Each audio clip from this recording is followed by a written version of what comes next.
ప్రేక్షకులందరికీ నమస్తే. నేను ఈరోజు అమ్మ వంట అమ్ములు ఇంట అనే ఛానల్ ద్వారా మీకు చక్కటి సంప్రదాయ వంటలు రుచి చూపించబోతున్నాను. నేను శ్రీదేవిని. మీకు ఇంతకుముందే నేను పరిచయం ఆధ్యాత్మిక విశేషాలు స్వయంభూ శ్రీ లక్ష్మీనరసింహ స్వామి ఆలయం ముస్కాన్పేట గ్రామం ద్వారా నాకు వచ్చిన ఆలోచన ఏంటంటే, ఇన్ని సంప్రదాయ వంటలు ఉన్నాయి కదా, ఇవి కూడా ఇంకొక ఛానల్ ద్వారా నేను నా ప్రేక్షకులకి చూపిస్తే బాగుంటుంది కదా అనే ఒక ఆలోచన నాకు వచ్చింది. తప్పకుండా నా ఆలోచనను మీరు అందరూ స్వాగతిస్తారని చెప్పేసి నేను కోరుకుంటున్నాను. ప్రతి వంట నేను ఈసారి ఏంటంటే ఫస్ట్ టైం కాబట్టి ఇది స్వామికి నైవేద్యం పెట్టాలి, ఇవి చూపించాలి నేను మీకు. ఇవి నా సెంటిమెంటల్గా నేను ఇవి చేసి చూపిస్తున్నాను. నెక్స్ట్ టైం అని ప్రతి వీడియో ఏదైనా సరే మీకు కొలతలతో పాటుగా ఎంత చేస్తున్నాను ఏంటి అనేది చూపిస్తాను. కేవలం ఒక కాన్ఫిడెన్స్ కోసం, మీకు కాన్ఫిడెన్స్ కోసము నేను ఇది ఇప్పుడు ఈరోజు 3 రకాల వంటలు, పులిహోర, దద్దోజనం మరియు కట్టె పొంగలి, ఈ 3 నేను పంపిస్తున్నాను. తప్పకుండా ఈ వీడియో చూడండి, లైక్ చేయండి, షేర్ చేయండి, సబ్స్క్రైబ్ చేయండి. మన ఛానల్ని, మన వంటల్ని మీరు ఆదరించండి. ఈరోజు మొట్టమొదటిగా నేను ఈరోజు స్వామివారికి ధనుర్మాసంలో గోదా అమ్మవారికి చేసే పొంగలి, తర్వాత పులిహోరకి పెట్టుకున్నాను. చూడండి, పులిహోర కంటే మా ఆలయ అర్చకులం కాబట్టి మా దగ్గర ఎప్పుడు పసుపు బియ్యం ఉంటాయి కాబట్టి నేను ఎప్పుడూ శ్రేష్టం కాబట్టి పులిహోరకి పచ్చ బియ్యంతోనే చేస్తాను. అలాగే దద్దోజనానికి చూడండి, అన్నం ఉడుకుతోంది. దద్దోజనం కానీ పొంగల్ ప్రసాదం కానీ ధనుర్మాసం కట్టె పొంగల్ చేస్తాం కదా, దానికోసం నేను ఎప్పుడు దొడ్డు బియ్యమే తీసుకుంటాను. చూడండి, దానికి కావాల్సిన ఇంగ్రీడియంట్స్ అన్ని ఎండుమిర్చి, పచ్చిమిర్చి, కరివేపాకు, తర్వాత పెరుగు, చిక్కటి పెరుగు, ఆ తర్వాత కొత్తిమీర, పుదీనా, చింతపండు పులుసు, ఇవన్నీ నేను రెడీగా పెట్టుకున్నాను. చూడండి, ఈ కట్టె పొంగలి చేసేటప్పుడు ఇందులో మనం ఏంటంటే బియ్యము, తర్వాత ఒక 2 గ్లాసులు బియ్యం తీసుకుంటే ఒక అర గ్లాస్ మనం చూడండి, అర గ్లాస్ మనము పెసరపప్పు వేయాలి. ఇందులో పెసరపప్పు, తర్వాత కొన్ని మిరియాలు కనిపిస్తున్నాయి కదా, కాస్త జీలకర్ర, కాస్త ఉప్పు వేయాలి. ఆ తర్వాత అన్నం మెత్తగా ఉడికిన తర్వాత కాస్త బెల్లం కానీ పంచదార కానీ వేయాలి.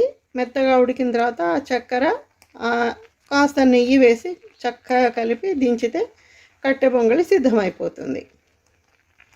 చూడండి, మనకి ధనుర్మాసంలో అమ్మవారికి ఇష్టమైన కట్టె పొంగల్ని నేను మొట్టమొదటగా మన ఛానల్ ద్వారా చేస్తున్నాను. కాస్త నెయ్యి వేస్తున్నాను, పంచదార వేసాను, కరిగిపోయింది. ఆ తర్వాత చక్కటి కమ్మటి నెయ్యి వేస్తున్నాను. ఇది అమ్మవారికి ఎంతో ఇష్టమైన ప్రసాదం. చూడండి, ఇది కలిపిన తర్వాత వేసిన తర్వాత మనం కాస్త కలిపితే ఘుమఘుమలాడే కట్టె పొంగలి సిద్ధమైపోయింది. మీకు ఎన్నో వంటలు అంటే సంప్రదాయ వంటలు నేను చూపిస్తాను. చక్కగా మన ఛానల్ని ఆదరిస్తారని అనుకుంటున్నాను నేను. చూడండి, స్టవ్ వెలిగించి ఇప్పుడు పులిహోర చేస్తున్నాను నేను, చింతపండు పులిహోర. దాదాపు అన్నం ఉడికిపోయింది. చూడండి, చక్కగా దద్దోజనం కూడా మెత్తగా కావాలి కాబట్టి దద్దోజనం కూడా చక్కగా అన్నం ఉడుకుతుంది. ఇది మెత్తగా కావాలండి ఇది. ఆ తర్వాత ఒక చిన్న సీక్రెట్ ఏంటంటే, పులిహోర పులుసు మనం మరగబెడతాం ఎవరైనా, కానీ మనం మరిగించే ముందు కొంచెం తాళింపు పెట్టాలి ఫస్ట్ ఆ పులుసుకి. చూడండి, ఇక్కడ తర్వాత నేను కొన్ని ఆవాలు వేస్తున్నాను. ఎప్పటికప్పుడే నేను మళ్ళీ అన్నీ అక్కడ పెట్టేసుకుంటాను అనమాట. దానివల్ల ఏంటంటే ఎప్పుడు కిచెన్ శుభ్రంగా ఉంటుంది. తర్వాత కొంచెం జీలకర్ర, కాస్త, ఇదే సీక్రెట్ అన్నమాట. అంటే పులిహోర బాగుండాలి అంటే ఇది కాస్త నేను పచ్చి శనగపప్పు వేస్తున్నాను, కాస్త కొంచెం. మళ్ళీ పల్లీలు కొంచెంగానే, ఎక్కువ కాదు. మళ్ళీ తాలింపు పెట్టినప్పుడు మళ్ళీ అన్నీ వేసేసుకుంటాం మనం. వేసిన తర్వాత కాస్త, ఇది చింతపండు పులిహోర అద్భుతంగా రావాలంటే చేసే రుచి అన్నమాట. కొన్ని ఎండుమిర్చి, చూడండి, కాస్త ఎండుమిర్చి, ఆ తర్వాత కాసిన్ని పచ్చిమిర్చి ముక్కలు. నేను ఏదైనా వంట రుచిగా రావాలి అంటే కాస్త ఆయిల్ ఎక్కువ వాడతానండి, ఆయిల్ ఎక్కువ వాడతాను. ఏదైనా ఇంగ్రీడియంట్స్, ఏదైనా పదార్థాలన్నీ నేను కాస్త ఎక్కువే తీసుకుంటాను. అది రుచిగా రావాలన్న ఆలోచన నాకు ఉంటుంది. అంటే మన శరీరానికి ఆయిల్ కూడా అవసరమే. ఆయిల్ ఫుడ్ తినొద్దు అని అంటే ఎక్కువ మనం అన్ని డీప్ ఫ్రై చేసేవి ఎక్కువ తినొద్దు ఇది. ఆ తర్వాత లైట్గా ఇంగువతోని అద్భుతమైన రుచి వస్తుంది. లైట్గా ఇంగువ. తర్వాత ఏం వేస్తాం, కాస్త కొత్తిమీర. చూడండి అది కొంచెం వేగాలి. కాస్త కొత్తిమీర, ఆ తర్వాత కాస్త కరివేపాకు. ఏంటంటే కొంచెం తుంపి వేసుకుంటే అందులో ఉన్న ఫ్లేవర్ అనేది బయటకు వస్తుంది కాబట్టి మనం కాస్త తుంపి వేసుకోవాలి కరివేపాకు. ఈరోజు నాకు చాలా ఆనందంగా ఉంది. అంటే నాకు వంట చేయడం అంటే చాలా ఇష్టం. నాకు ఆ వంట ద్వారా నేను మళ్ళీ ఛానల్ ద్వారా అందరికీ పరిచయం కాబోతున్నాను. మాది ఆలయ గ్రూప్ ఉందండి, లక్ష్మీనరసింహస్వామి దేవస్థానం, ఇల్లంతకుండ మండలం, ముస్తాన్పేట గ్రామం. చూడండి పులిహోరకి అన్నం రెడీ అయిపోయింది. కాస్త పసుపు, అంతే, జస్ట్ కాస్త పసుపు వేసేసి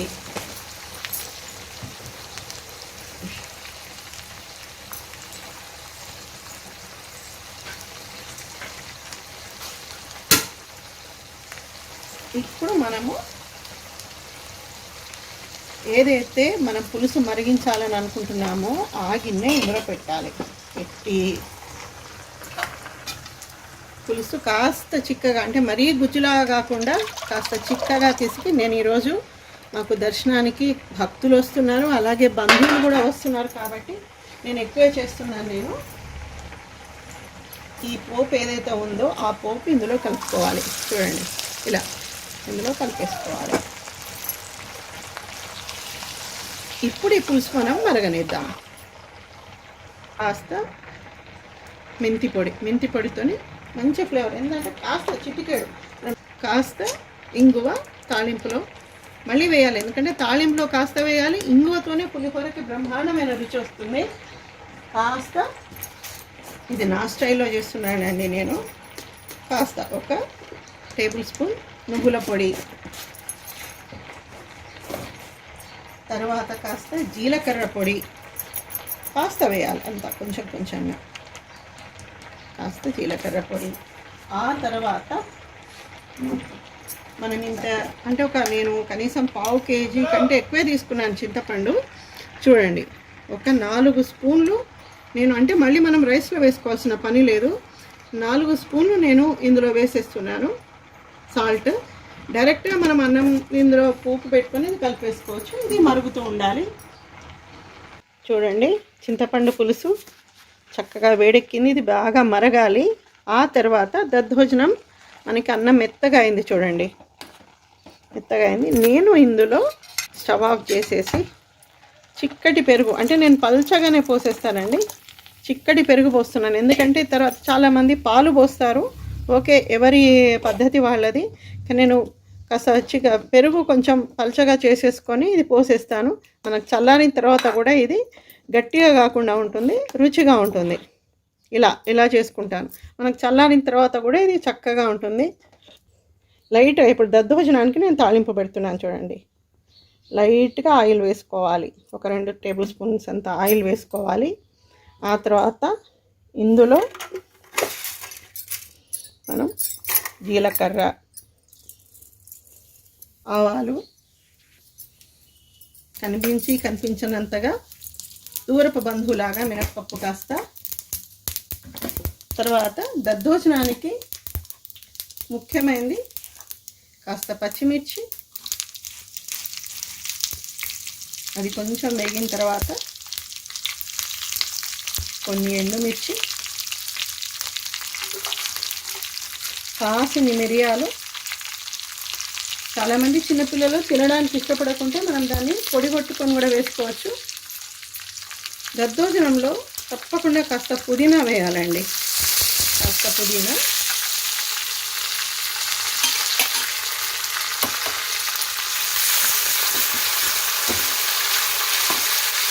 లైట్గానే వేయాలి. ఇది ఎక్కువ మాడిపోకూడదు దద్దోజనానికి. ఆ తర్వాత చక్కగా మనం ఈ కరివేపాకు,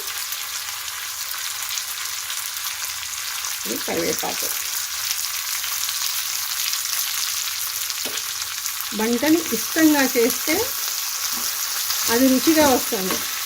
అది నాకు తెలిసిన సిద్ధాంతం అన్నమాట. చూడండి ఇది వేగిపోతుంది. నేను అన్నం అంటే కంప్లీట్గా ఉడికిన తర్వాత అందులోనే సాల్ట్ వేసి కలిపాను నేను. చూడండి ఇది వేగిపోయింది కదా.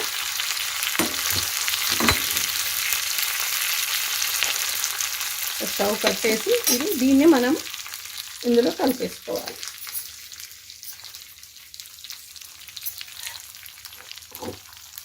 ఇది చూడండి అద్భుతమైన ఆలయ ప్రసాదం దద్దోజనం రెడీ. ఫస్ట్ టైం ఛానల్ ద్వారా నేను మీకు పరిచయం అవుతున్నాను కాబట్టి మన తెలుగింటి సంప్రదాయ వంటలో భాగంగా నేను మీకు పులిహోర, అలాగే దద్దోజనం, అలాగే కట్టె పొంగళి చూపిస్తున్నాను 3. నా ఛానల్ని ప్రతి ఒక్కరూ ఆదరిస్తారని చెప్పేసి నేను మనస్ఫూర్తిగా కోరుకుంటున్నాను. వీడియో నచ్చిన వాళ్ళు కంపల్సరీ లైక్ చేయండి, షేర్ చేయండి, సబ్స్క్రైబ్ చేయండి. మరుగుతుంది కదా, పులుసు మరిగినప్పుడు మరిగేటప్పుడు కాస్త బెల్లం ముక్క వేయాలి. ఎందుకంటే ఇది చింతపండు పులుపుకి ఒక అద్భుతమైన రుచి తీసుకొస్తుంది అన్నమాట. ఇది వేయాలి. ఆ తర్వాత మరింత కరివేపాకు ఎంత వేస్తే అంత సువాసనగా ఉంటుంది. ఇందులో మనం అస్సలు పొదుపు చేయకూడదు. తర్వాత ఇంకా మీ దగ్గర ఉంటే చక్కగా కొత్తిమీర కూడా వేసేసుకోవచ్చు. చూడండి పులుసు చక్కగా మరిగిపోయింది. ఈ మాత్రం చిక్కదనం, ఇంకాస్త ఎక్కువ వచ్చినా పర్వాలేదు. ఇలా చిక్కగా మరిగిపోయింది కదా. దీన్ని మనం స్టవ్ ఆఫ్ చేసేసి, చూడండి అన్నం మంచిగా పొడిగా ఎంత బాగా అయిందో చూడండి. ప్రసాదానికి ఇలా పొడిగా అయితే చాలా బాగుంటుంది అన్నం. ఇలా అయింది కదా. నేను ఈ పులుసుని చెప్పాను కదా, కేజీ కంటే కాస్త ఎక్కువ తీసుకున్నాను రైస్ నేను. చక్కగా దీన్ని కలుపుకోవాలి. పులుపు మంచిగా దానికి పట్టాలన్నమాట, రైస్కి పట్టాలి పులుపు. చూడండి ఇలా కలిపేసుకున్నాం కదా మనం. చక్కగా ఇది పట్టింది కదా. ఇప్పుడు మనం స్టవ్ ఆన్ చేసుకొని పులిహోరకి తాలింపు పెట్టుకోవాలి. ఎలా అంటే నేను అన్నీ ఇలా చూడ్డానికి బాగా కనిపించాలి, అది స్క్రీన్లో కనిపించాలి, ఇలాంటి ఆలోచనలు నాకేం లేవండి. నేను ఏదైతే వాడుతుంటానో ప్రతిరోజు నేను అదే చూపిస్తుంటాను మీకు. ఎందుకంటే నాకు చాలా పెద్ద వంటలు ఉంటాయి, అన్ని క్వాంటిటీ కూడా నేను పెద్దగా చేస్తూనే ఉండాలి నేను. కాబట్టి అది అందులో పోసుకోవడం, ఇందులో పోసుకోవడం, టైం వేస్ట్, ఇవన్నీ నా వల్ల కాదు. కాబట్టి నేను ఇలాగే సహజంగా చేస్తుంటాను. మీకు నచ్చితే చాలు, నేను చేసే వంటలు మీకు నచ్చితే చాలు. ఒకవేళ మీకు ఎందుకంటే ఫస్ట్ టైం కదా, కొంచెం చేస్తుంటే మనకి ఇట్లా కెమెరా ఎక్కడ ఉంటే బాగుంటుంది ఇవన్నీ తెలుస్తుంది మనకి.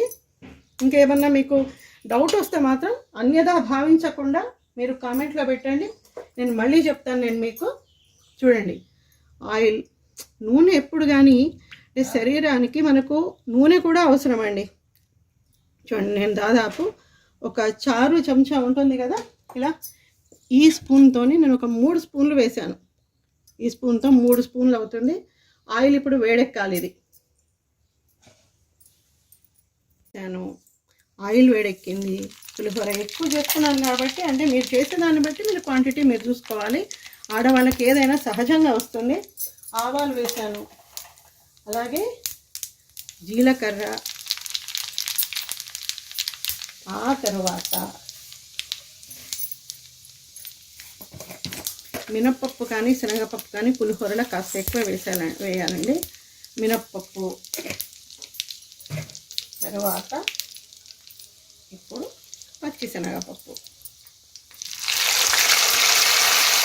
చింతపండు పులిహోర, ఏ పులిహోర తీసుకున్నా సరే మనం పచ్చిశనగపప్పు, మినప్పప్పు చాలా బాగుంటుంది. అది కాస్త ఇది వేగిన తర్వాత మళ్ళీ మనం పల్లీలు, ఎందుకంటే పచ్చిశనగపప్పు ఇది నానబెట్టాను కాబట్టి కొంచెం వేగడానికి కాస్త సమయం పడుతుంది. ఇది మీకు ఏది అనిపించిన కామెంట్లో ఈ వంట చేయండి అని మీరు ఒకవేళ నా కామెంట్లో పెట్టినా నేను చేసి చూపిస్తాను. నాకు వచ్చిందే సంప్రదాయ వంటలండి ప్రతి ఒక్కటి. ఈరోజు ఫస్ట్ టైం మొట్టమొదటిసారిగా మీ అందరినీ నేను ప్రపంచానికి ఛానల్ని పరిచయం చేయబోతున్నాను కాబట్టి నా స్వామికి, లక్ష్మీ నరసింహస్వామికి ఇష్టమైన ప్రసాదాలు పులిహోర, దద్దోజనం, అలాగే ఈరోజు కట్టె పొంగలి, గోదా అమ్మవారికి మనం మార్గలి చేస్తాం కాబట్టి అది 3 ఒకేసారి శ్రమ అనుకోకుండా చేస్తున్నాను నేను. ప్రతిసారి ఒక్కొక్కటి అట్లా మీకు పరిచయం చేస్తాను కాబట్టి ఇంత ఇబ్బంది ఉండదు. చూడండి ఇది వేగుతుంది కదా శనగపప్పు.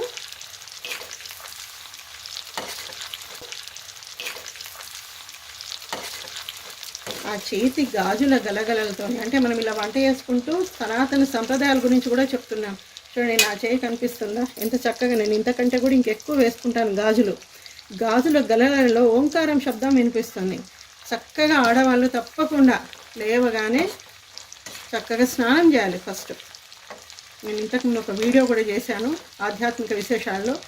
స్నానం చేసి మనం ఎప్పుడైతే స్టవ్ వెలిగిస్తామో స్నానం చేసి వచ్చి, అంటే ప్రతిరోజు మనకు యజ్ఞం, అంటే అగ్నిదేవునే కదా మనం వెలిగించేది, ప్రతిరోజు మనకు యజ్ఞం చేసినంత పుణ్యం వస్తుంది.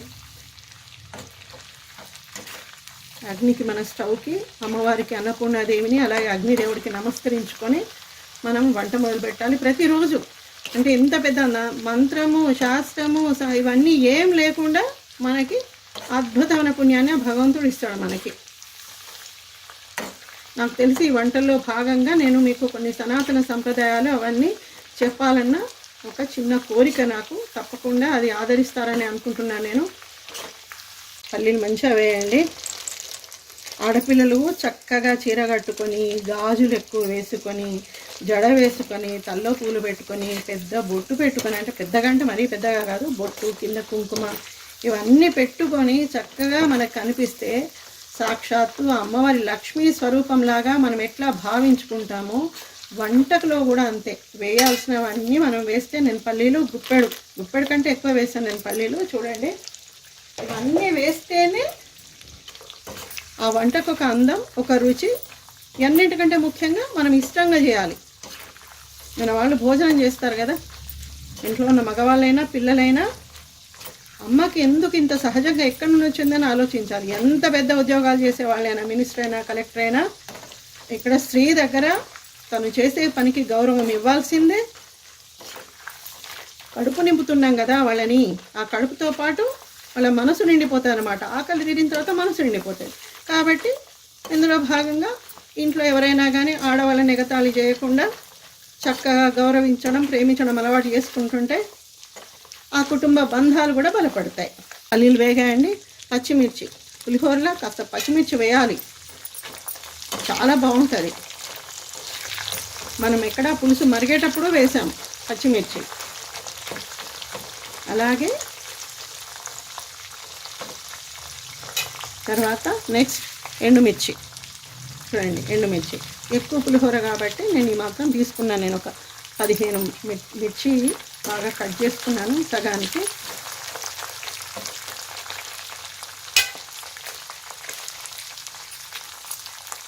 పోపు మంచిగా అయిపోయింది. నేను ముందే చెప్పాను కదా మీకు, మా ఇంట్లో తప్పనిసరిగా పచ్చబియ్యం ఉంటాయన్నమాట. ప్రతిసారి నేను ఈ పచ్చబియ్యం, అంటే 10 మందికి మనం పెట్టడం కూడా చాలా పుణ్యం. అందులో బాగా గుర్తుపెట్టుకొని, జాతకపరంగా ఏమైనా దోషాలున్నా, గ్రహ దోషాలు ఏమన్నా ఉన్నా, మన సంతానానికి ఏమైనా దోషాలున్నా తప్పకుండా శనివారం రోజు మీరు పులిహోర చేయండి. శనివారం పులిహోర చేసి 10 మందికి పెట్టండి. లేదంటే ఆలయంలో అర్చకునికి చెప్పండి, పులిహోర భోగం చేయండి పంతులు గారు ఈరోజు అని చెప్పండి. ఆలయానికి వెళ్ళండి, స్వామి దర్శనం చేసుకోండి. మీకు ఏదైతే స్వామికి నివేదన చేసిన ప్రసాదం మీకు ఇస్తారో 10 మందికి, సరే ఆలయంలో భక్తులు మీకు ఎక్కువ కనిపించకుండా ఇంటికి వచ్చి మీ చుట్టుపక్కల వాళ్ళకి ప్రసాదం పెట్టండి. అంటే వీలైతే వృద్ధులకు పెట్టండి, మీ ఇంటి దగ్గర ఎవరైనా పేదవాళ్ళ వృద్ధులకి. మీ సంతానానికి ఏదైనా గ్రహ దోషాలు ఏమన్నా ఉంటే సమస్తము తొలగిపోతాయి. చూడండి, ఇది ఎంత చిన్న పరిహారము. అంటే మనం పెట్టే అన్నదానం కదా, అన్నదానం కన్నా మించింది ఇంకొకటి లేదు. ఆధ్యాత్మిక విశేషాల్లో నేను చెప్పాను. అందులో దైవ ప్రసాదం. ఇది బాగా కలపాలి, చక్కగా ఆయిల్ పట్టుకునేటట్టుగా. చూడండి, ఒకే రోజు 3 ప్రసాదాలు నేను మీకు చూపించాను. మరి మీరు నన్ను మర్చిపోవద్దు కదా, నా ఛానల్ని ఆదరించాలి కదా. అమ్మ వంట అమ్ములు ఇంట. చూడండి, కట్టె పొంగలి, గోదా అమ్మవారికి మార్గళిలో చేసే ప్రసాదం, పులిహోర, దద్దోజనం, కట్టె పొంగలి. ఇవి స్వామివారికి, అమ్మవారికి ప్రసాదాలు రెడీ. అలాగే మీరందరూ కూడా మనస్సుతోనే అక్కడ స్వామివారికి ఇంకొక గంటలో నైవేద్యం అయిపోతుంది. మనస్ఫూర్తిగా ఈ ప్రసాదాలు తీసుకున్న భావనతోని మీరు స్వీకరించండి. మీ అందరికీ ఆయురారోగ్య ఐశ్వర్యాలు భగవంతుడు ప్రసాదించాలని నేను కోరుకుంటున్నా. జై శ్రీమన్నారాయణ.